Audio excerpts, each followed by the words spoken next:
The Curious Case of Mr. Thompson. Every neighborhood has its own mysteries. And for the small town of Havenbrook, it was the enigma surrounding Mr. Thompson. An elderly man, always seen in a crisp suit with a bow tie. Mr. Thompson lived at the end of Maple Street in a bright blue house. While his appearance was always immaculate, his house looked like it hadn't seen a fresh coat of paint in years. The children of Havenbrook were particularly fascinated by him. Every morning, like clockwork, he would walk to the local bakery, buy a single cinnamon roll, and then head to the park where he'd sit on the same bench until noon. No one ever saw him talk to anyone, and he always carried a small brown journal, scribbling in it every now and then. One day, out of sheer curiosity, young Jake mustered the courage to approach Mr. Thompson at the park. Taking a deep breath, he asked, "Hi, sir. Can I sit with you?" Mr. Thompson looked up, a little surprised, but nodded.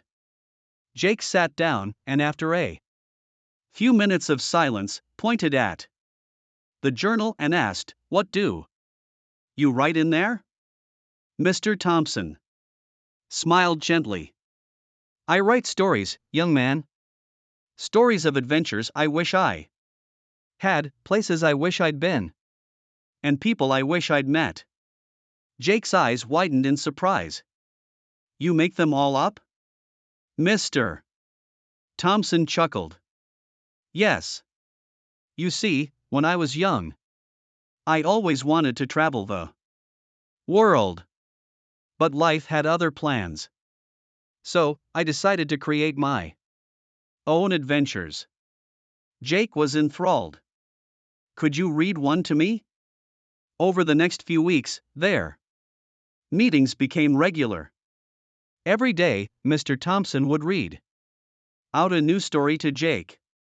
And soon, other children began joining them, eager to hear the old man's tales. Word spread about Mr. Thompson's incredible stories, and soon, parents and grandparents joined the listening crowd. It became a community event, where every morning, people would gather around Mr. Thompson, escaping to far-off lands.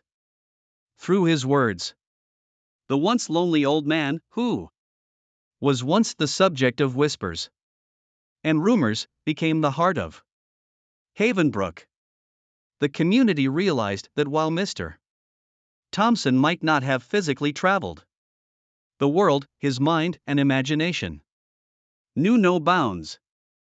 And so, in the quiet town of Havenbrook, Mr. Thompson, with his stories, showed everyone that adventures could be found not just in distant lands, but in the pages of a journal and the depths of one's imagination.